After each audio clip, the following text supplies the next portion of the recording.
Jonathan, what else on top? So we know we got to make sure that the very beginning is that we make sure that our website is something which takes all of the keywords and has it in there.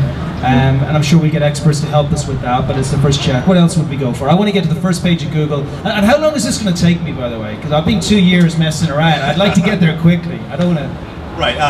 You know, another technique that actually attaches itself to social media marketing. So you're trying to build association with a larger group or a larger keyword. So how can you actually create conversations, associate your brand with that keyword? A lot of the times, let's say with a case study that I did with Nissan Leaf, they had a very, very low budget.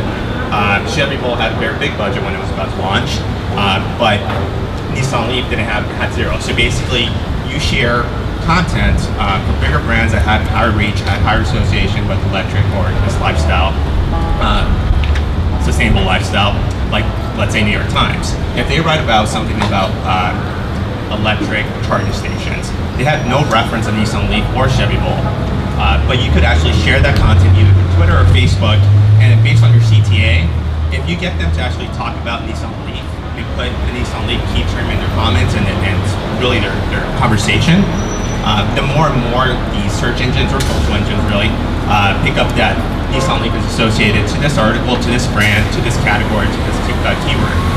So more and more you do that, and you're able to create this positive associated conversation with your brand and that specific target.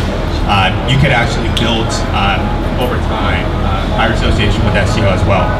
Because basically conversations or comments, they're still content, there's still information that still feeds into algorithms, more so through social engines, but like what Google's doing with Twitter, that's eventually going to be fed into their own algorithm. Yeah, and that's beautiful. So all of these individual tips, and this is why I want to break them down one by one, because they're so important. What Josh did, I'm going to go back to Josh again with the invite to the conference. He acquired 50 or 60 partners, us speakers on the panel. And we're thinking, man, okay, we're speaking on a panel here, this is good. I gotta tell my group that I'm on the panel in case any of them want to come, or in case they want to watch, or maybe somebody here's meerkatting. So what Josh is inadvertently doing is he's building that partnership, right? He's getting all of these other people who have totally distinct tribes and totally distinct groups to actually advertise for him. I love this. I have a friend who works for a company called 123 Employee. And as soon as he got to 100,000 people on his list, which I know is a big list, it took him a while to get there, he went looking for 10 other people with 100,000 people on their list. And he said, here's what we're going to do.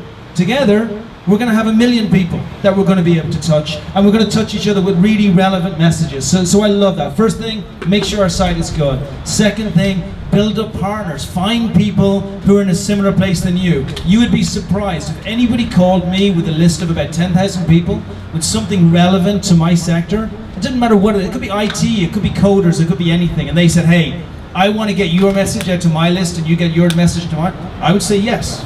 Like I wouldn't have a moment's hesitation. That's a great tip, and it's really, really easy to implement.